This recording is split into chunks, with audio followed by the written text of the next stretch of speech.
जय श्री राम मित्रों, हमारे चैनल हरि भक्ति में आपका स्वागत है। आज की कथा है राधा का चरणामृत कृष्ण ने पिया।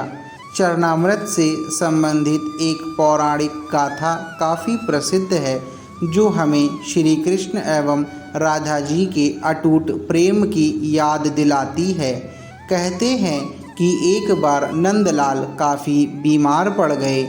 कोई दवा या जड़ी बूटी उन पर बेअसर साबित हो रही थी। तभी श्री कृष्ण ने स्वयं ही गोपियों से एक ऐसा उपाय करने को कहा, जिसे सुन गोपियां दुविधा में पड़ गईं। दरअसल श्री कृष्ण ने गोपियों से उन्हें चरणामृत पिलाने को कहा।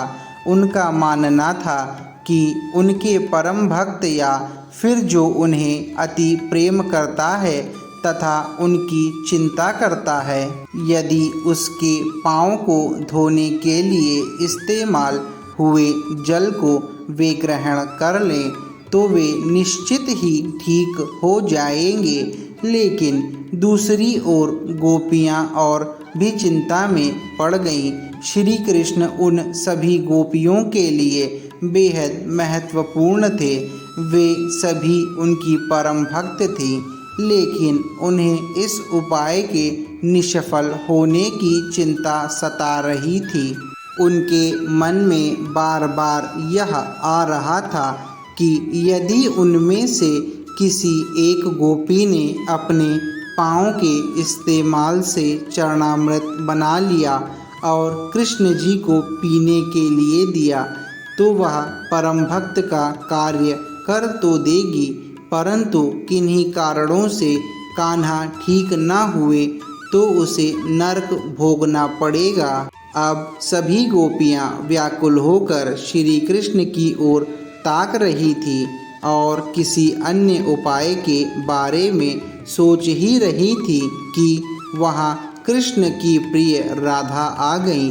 अपने कृष्ण को इस हालात में देख राधा के तो प्राण ही निकल गए हों।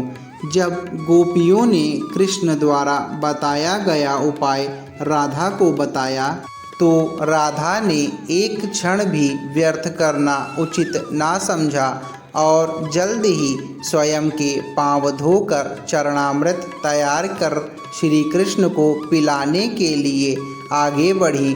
राधा जानती थी कि वे क्या कर रही हैं। जो बात अन्य गोपियों के लिए भय का कारण थी, ठीक वही भय राधा को भी मन में था। लेकिन कृष्ण को वापस स्वस्थ करने के लिए वह नरक में चले जाने को भी तैयार थी। आखिरकार कान्हा ने चरणामृत ग्रहण किया और देखते ही देखते वे ठीक हो गए, क्योंकि वह राधा ही थीं जिनके प्यार एवं सच्ची निष्ठा से कृष्ण जी तुरंत स्वस्थ हो गए। अपने कृष्ण को निरोग देखने के लिए राधा जी ने एक बार भी स्वयं के भविष्य की चिंता ना की और वही किया जो उनका धर्म था। तो दोस्तों, आपको कैसी लगी ये कथा हमें कमेंट में ज़रूर बताएं। और अभी तक आपने हमारे चैनल को सब्सक्राइब नहीं किया है तो सब्सक्राइब करें और बेल आइकन को दबाना ना भूलें। प्रभु श्री राम की कृपा आप पर सदा बनी रहे। जय श्री राम।